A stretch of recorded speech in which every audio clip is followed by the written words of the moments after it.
award-winning film that's screening tonight that explores the connection between Black history and the joy of surfing. It is screening for free tonight. And one of the panel discussion members that is going to be talking about this film and the issue of surfing and involvement in surfing is Deyona Burton. Thank you so much for being here. Thank you for having me. I'm So, really Deyona, excited. how did you get into surfing?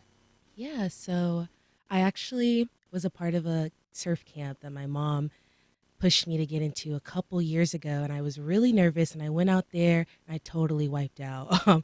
I my face was covered in sand, full of salt water. It was not a good experience, but my mom kept pushing me to keep going, to keep trying, because she was all about me doing things that she didn't have the opportunity to do.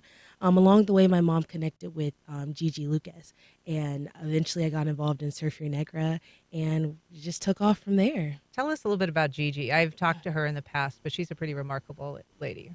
I absolutely agree with that. She's a mentor of mine, like a big sister. And Gigi, definitely taller than me, really long locks, and she rocks this awesome longboard. And when I think of a powerful woman, or when I think of somebody who's breaking the stigma and just going out there and doing her own thing, I think of her. She's been interviewed. You talked about me doing public speaking, but she's been on every platform I can think of, and she really kills the game. And I think with her surfing journey, her getting involved in a sport that she loves, she wanted to see more people that looked like her. So she started Surf Your Negra, and I was honored to collaborate with her, be a part of the camp, even become like a counselor and kind of like a partner with the And organization. remind us of the mission of Surf Your Negra.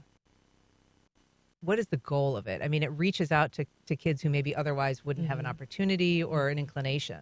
So, Surfer Negra is making sure that any kid anywhere has the opportunity to surf, but with a specific focus on getting black and brown girls not only in the water but comfortable on the board. hmm and so you have since then you have gone on to do a lot of things. I mean, you're a surfer, but you're also an activist. You were a White House honoree. Tell us a little bit about your path after you became a surfer.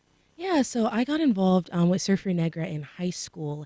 And, me and my peers, we always say that, the world falls apart when we're trying to grow up. And it's a very funny thing because being the senior class president of Robert E. Lee High School during the name change, you can't forget social action in anything that we do. So Surfer Negra actually partnered with an organization I founded, SPEAR, which stands for Showing Political Engagement and Responsibility. And we talked about not only the importance of, being out in nature and being keen to the environment, but also knowing what's going on in local politics and how that impacts you, impacts our waterways, and impacts our resources.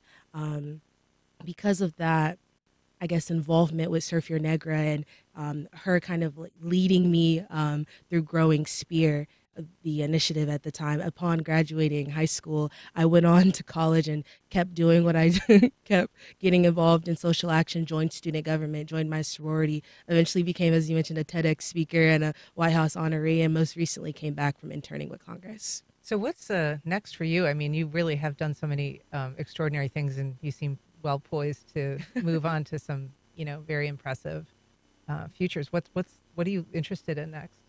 Well, currently I'm here in Jacksonville working with the Jacksonville Public Education Fund. As you know, we recently selected a new superintendent, but really working to get the word out there about school board elections and the recent threat of school closures. And through that work with JPEF, I hope to either stay here to keep the good fight going or maybe be back in DC shortly. hmm So tonight there's a screening of this film, Wade in the Water, A Journey into Black Surfing and Aquatic Culture. Mhm. The film director will be here, David Mesfin, and you will be part of a panel discussion. What's interesting is that the film traces the history of Black surfing back to Western Africa well before, modern times, 1679, as a thing that was done before it was being done in Hawaii, or at least Mhm. recorded being done in Hawaii.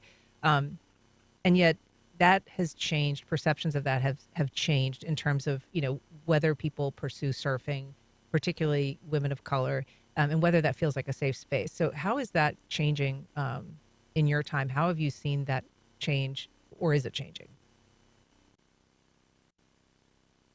I think it's the answer there is kind of in the name. As you mentioned, surfing goes back so long, and I think Black people specifically, we're I like to say that we're like a one-stop shop. We can do it all. And with Black and brown people not always being seen in spaces that we are a part of, we have to create our own spaces. So coming into the surfing environment under the name of Surf Your Negra, I never really felt ostracized or like I wasn't seen because I was surrounded by people that looked like me. But we partner with other organizations, and they've been happy to do the work and to have those uncomfortable conversations. So I will absolutely say that it's changing. Well, Deanna Burton, the screening is tonight at 7 o'clock in St. Augustine at the Waterworks on San Marco Boulevard. Thanks so much for being here today. Thank you for having me.